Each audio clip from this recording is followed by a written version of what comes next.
programmers needed the software urgently. It could sidestep red tape and download the products from the internet instantly without paying for anything. So Sahana claims that FOSS increases the agility of institutions working in disaster management. When we started on Sahana, we had no money as such to go and purchase off-the-shelf software. We also had a problem that we needed to tailor-make them, and then we had to get at something more than the commercial product. We need to go into it. With open source, all those problems were not there. So a locally adapted disaster management system using free and open source software was built without needing to pay for license fees. The key advantage was having instant access to the source code. Could free and open source software connecting farmers and food producers with buyers through the World Wide Web be another step towards bridging the digital divide?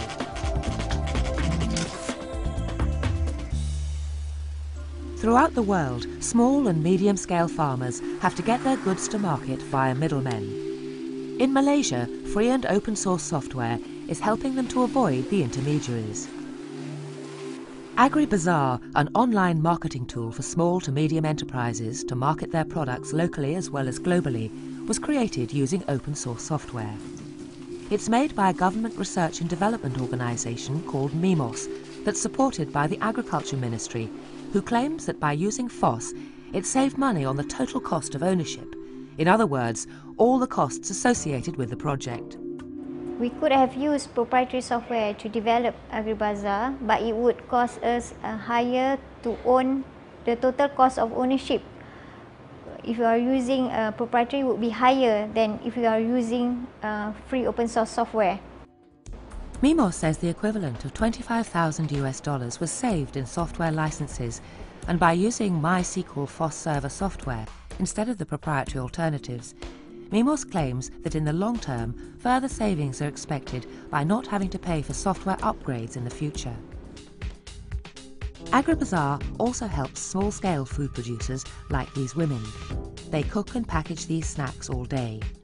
Through AgriBazaar, they're now directly connected to the buyers, enabling them to negotiate their own prices.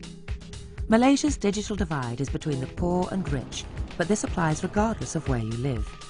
The point that has never satisfactorily been answered is the digital chicken and egg. Does being connected create wealth, or is connectivity a sign of it?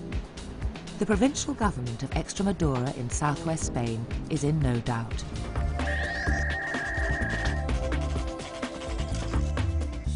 Badajoz is the ancient capital of the Extremadura region. This Spanish province, the size of Belgium, used to be one of the most economically backward parts of Western Europe. Its telephone grid was only just completed in 1980. Now it's leapfrogged the rest of Spain with an intranet connecting the entire region. The twin challenges to connecting a scattered population of just 1 million were distance and money.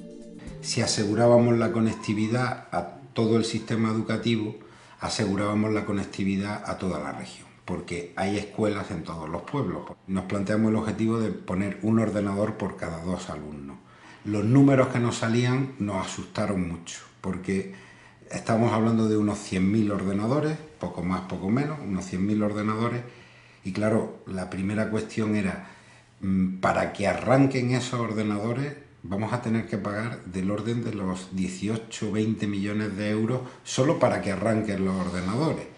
Y ahí surgió la posibilidad de poner en marcha el software libre. Es decir, el planteamiento fue, si nosotros conseguimos que esto que hay por la red, que es el software libre, lo podamos utilizar en esos ordenadores, nos ahorraríamos pues, del orden de 20 millones de euros cuando esté puesto en marcha todo el sistema. All the new computers are running Linux, a Spanish version of Linux developed locally. According to figures released by the Regional Minister of Infrastructures and Technological Development, the use of free software cost nearly €200,000 in 2002 to 2003, the period of installation. 40,000 copies went to schools. The authorities claim that if they bought the proprietary software, it would have cost them about €30 million.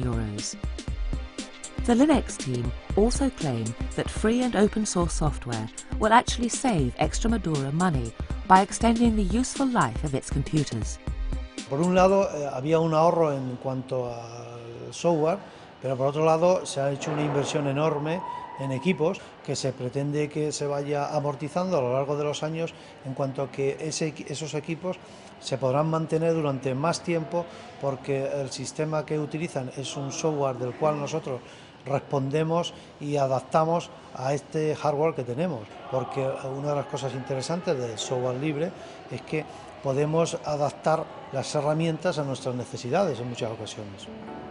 Extremadura is also providing free training in computer literacy courses using FOSS funded by the local authorities. Various websites have evolved from the computer courses, including one with the recordings of hundreds of village church bells from around Extremadura.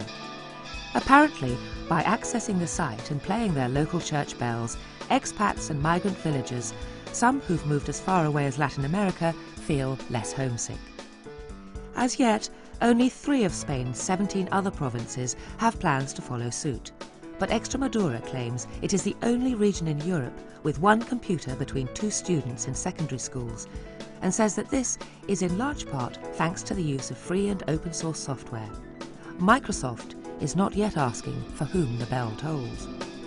The size of the challenge in providing access to information technology, particularly in the developing world, in the education sector, is so large that I think there's room for both models. And we all have a role to play in making sure that kids have access to the tools that they need for the 21st century.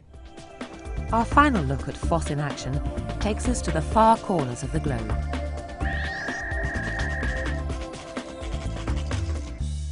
The Galapagos are a set of islands off the coast of Ecuador, where once the only outside visitors were intrepid scientists, including Charles Darwin.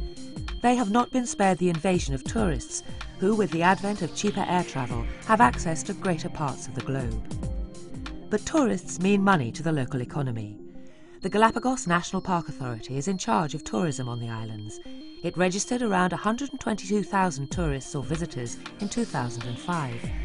Of those, the majority were eco-tourists, drawn to the Galapagos for its incredible pristine environment. It's this precious untouched quality that the national park is trying to preserve. Galápagos viene a ser un sitio de visita saturado en este momento. La necesidad de tener un manejo controlado de los sitios de visita es para nosotros lo primordial, debido a nuestras políticas de conservación. Sin un determinado manejo de los sitios de conservación, nosotros no podríamos lograr conservar este sitio ni tampoco mucho menos preservarlo para las futuras generaciones. The National Park said it recently chose FOSS because of its geographical remoteness and felt they would be better served by their local software developers who are already familiar with PHP open source database software and could develop a database management system tailored to suit their needs as well as saving initial costs and license fees. It's now used by every national park department, including a giant tortoise breeding program, one of the biggest attractions for visitors to the Galapagos. Information which in the not-so-distant and computerised past would have taken months to process is now at their disposal.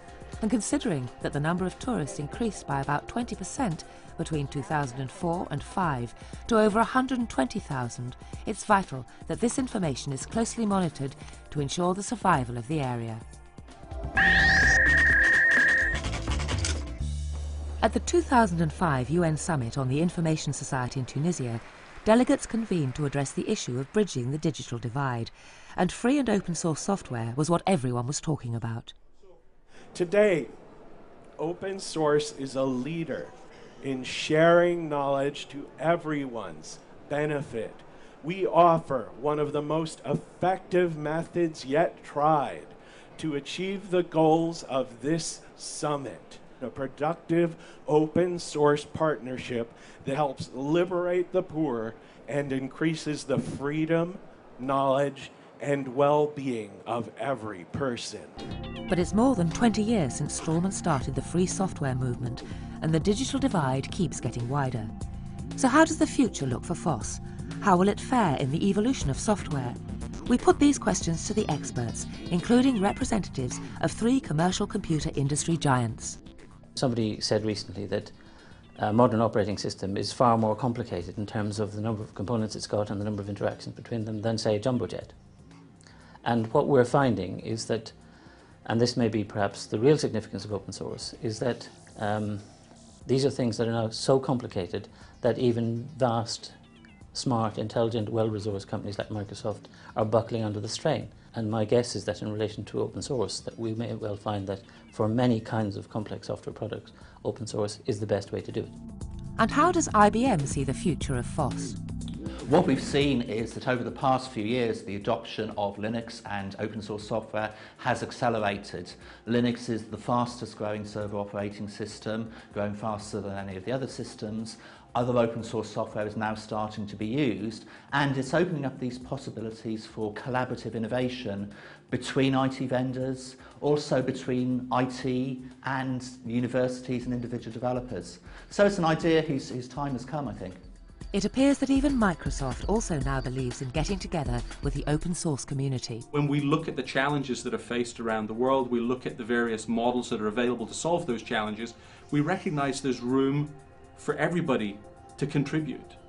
And the open source community, again, stimulates innovation in software. It's something that, frankly, we feel very good about. It brings a lot of people into the development community, it generates a lot of innovation around software, and it's something we absolutely see as being a partnership with Microsoft. And Fortune 500 computer hardware and software developer Sun Microsystems are also using open source. I think that we're going to see more and more corporations and even smaller businesses turning to free and open source software as their development methodology. Certainly at Sun Microsystems, we decided a couple of years ago that it made no sense to develop our software in secret, that there was much more to be gained by working with the global crowd of experts than by trying to identify who the real genii were and trying to hire them. So it would appear that there are a number of reasons why FOSS may make life easier for the digitally deprived. There are no upfront costs and therefore no need to be tempted by pirated software. Geeks and non-geeks can create virtual communities to invent new software. Service charges can be the same or steeper than for proprietary software, but in the developing world where skilled labour is relatively cheap, that is less of a problem.